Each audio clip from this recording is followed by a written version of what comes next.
Mindfulness is about the awareness and the attention and the focus. We've all been talking about this, and now we are on our day number 36 with tip number 36 of this 100-day journey of finding 101 ways of developing mindfulness. Now, as much as it is about the attention to things, it is also about the attention to the silence and attention to the nothingness and the attention to the absence of a certain aspect in that moment in time. It can be the absence of movement, it can be the absence of taste, it can be the absence of sound. With that in mind, we actually have our tip for today around focusing your attention on silence. And how are you going to do that?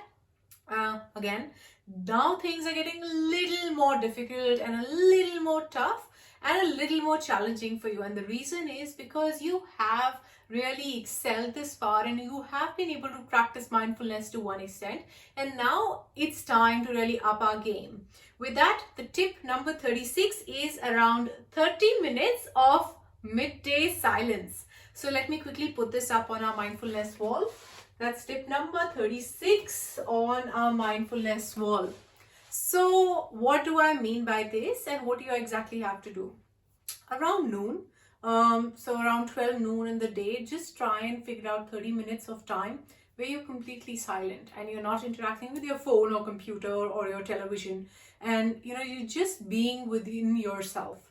And if you're going to office, if you feel this is going to be very difficult, well, that's even better.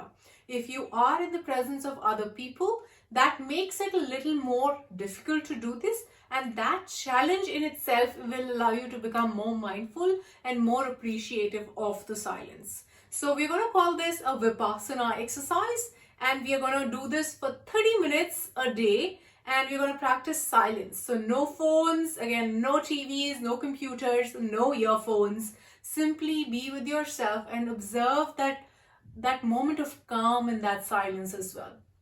With that, I hope you really try this. Let me know your thoughts around this, and I will see you tomorrow with our next tip.